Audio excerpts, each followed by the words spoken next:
escolha de que os alunos possam assumir o papel de chamador se motiva pela intenção de que eles possam trabalhar a leitura em voz alta de expressões verbais que indicam números racionais e a escolha de uma expressão entre diferentes expressões verbais para o mesmo número.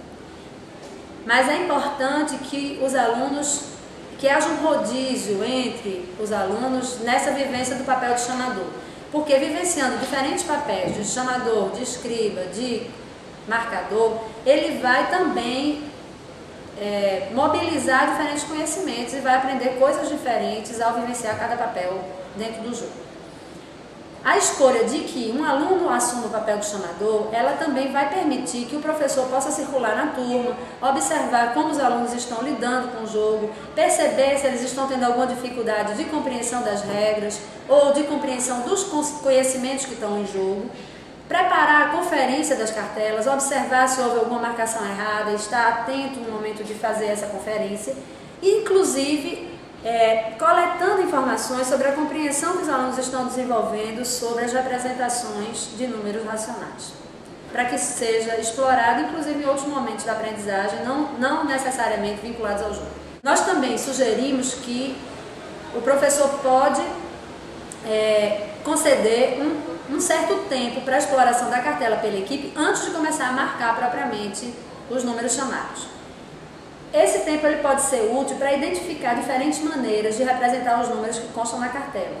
Mas é preciso cautela, no sentido de não transformar a exploração da cartela numa atividade rotineira e mecânica que termine rompendo com o desafio e tirando o aspecto lúdico do jogo. Por isso é que é importante que o professor evite dar, nesse momento do tempo de exploração, instruções precisas do tipo: escrevam de diferentes maneiras os números que constam na cartela. Ele pode apenas anunciar que os alunos dispõem de alguns minutos para observar a cartela e que isso pode facilitar a marcação no momento da chamada. Se os próprios alunos percebem que nesse momento fazer o registro de diferentes representações vai ajudá-los a ganhar no jogo, é de uma natureza completamente diferente de que o professor diga: façam isso porque isso vai ajudar. Entre os papéis que podem ser desempenhados pelos alunos, a gente pensou no papel de escriba. A gente fornece uma ficha de registro, uma folha de registro, e à medida que o chamador lê as fichas dos números, o escriba vai escrever sobre essa folha de registro o número que ele ouviu. A escrita numérica vai, nesse caso, funcionar como um suporte para argumentar a marcação dos números no momento da conferência. Mas pode acontecer que nas primeiras vivências do jogo, o fato de ter que escrever antes de marcar atrapalhe o caráter de ludicidade do jogo. E se isso acontecer, o professor pode achar que é melhor excluir a regra do escriba e passar simplesmente para chamar o número e marcar. No entanto, se for possível, se as condições dentro da turma permitirem, é interessante que essa função de escriba volte. Porque, à medida que os alunos se apropriam do jogo, vai ser possível fazer uma exploração mais interessante do ponto de vista da aprendizagem se ele dispõe das escritas numéricas que os alunos fizeram corresponder à linguagem verbal. Bom, partindo de toda essa reflexão, a gente vai pensar um pouco nas finalidades educacionais do bingo de números racionais. A finalidade básica é explorar diferentes representações de números racionais. Essa finalidade ela se desmembra em certos objetivos. Um é produzir escritas numéricas apropriadas para números racionais a partir de expressões correspondentes em linguagem natural. O outro é reconhecer que um número racional pode ser representado de diferentes maneiras. Nós temos também associar vários representantes, que são expressões em linguagem natural, representações figurativas de quantidades contínuas e discretas, representações simbólicas numéricas em forma de fração, número decimal e porcentagem, a um mesmo representado, a uma mesma ideia, a um mesmo conceito, que é o conceito de número racional. E por último, nós temos como objetivo articular diferentes representações de um mesmo número. Bom, pelo que a gente conversou até aqui, deu para perceber que, se por um lado ter sorte é necessário como qualquer jogo do bingo dos números racionais, não é suficiente ter sorte. É preciso também que o aluno mobilize conhecimentos sobre os números racionais, sobre as suas diferentes representações, que ele consiga converter uma expressão verbal que ele escuta em um número que ele identifica escrito em forma de número ou uma representação figurativa que represente também esse número. Esse jogo ele pode ser trabalhado em diferentes momentos. Por exemplo, se o professor quer fazer uma sondagem dos conhecimentos iniciais dos alunos acerca dos números racionais e das formas de representar esses números. O jogo pode funcionar como um instrumento de avaliação desses conhecimentos iniciais, desses conhecimentos espontâneos ou conhecimentos que foram desenvolvidos em anos anteriores da escolaridade desse aluno. O bingo pode funcionar também no momento em que foram trabalhadas as representações em forma de fração, em forma decimal, em forma de porcentagem, mas essas representações foram trabalhadas de maneira estanque, separadas umas das outras. E o bingo pode ajudar a fazer uma associação entre essas diferentes maneiras de representar os números racionais. É possível também que o professor tenha trabalhado de maneira articulada as representações e que ele queira utilizar o bingo como um instrumento para fixar os conteúdos, para tornar essa habilidade de conectar uma representação com outra, uma habilidade desenvolvida, uma habilidade espontânea. Vamos pensar um pouquinho agora nas bases teóricas que deram origem a esse jogo.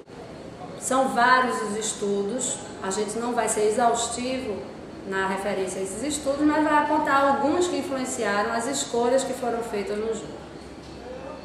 Um desses pesquisadores é Hector Ponce, que mostra que a passagem dos números naturais para os racionais exige um grande esforço conceitual. Há uma ruptura profunda dos conhecimentos do aluno até esse momento, e os alunos tendem a associar as propriedades dos números racionais às propriedades dos números naturais. Outros pesquisadores investigaram essa questão, mas Hector Ponce é um deles. E essa questão da ruptura ela aparece inclusive nos próprios parâmetros curriculares nacionais como uma ruptura importante que tem que ser levada em consideração. Guy Brousseau também investigou isso do ponto de vista da passagem dos números naturais para os números decimais. Um dos teóricos importantes que deram base ao desenvolvimento desse jogo é Raymond Duval, que é um pesquisador francês e que juntamente com seus colaboradores desenvolveu a teoria das representações semióticas. Duval ele mostra que a atividade matemática depende da manipulação de representações simbólicas, representações semióticas. Há uma variedade grande de registros de representação mobilizados pela via da linguagem natural, verbal, da linguagem figural, com os desenhos, e da linguagem simbólica, numérica ou algébrica. Duval mostra que as representações semióticas têm um papel primordial no âmbito da matemática porque os objetos de estudo da matemática nem sempre são acessíveis ou perceptíveis diretamente. Eles só são acessados, digamos assim, por meio das diferentes formas de representação dos objetos. Então, para lidar com ideias matemáticas, a ideia de número racional, por exemplo, nós precisamos usar símbolos e sistemas de símbolos.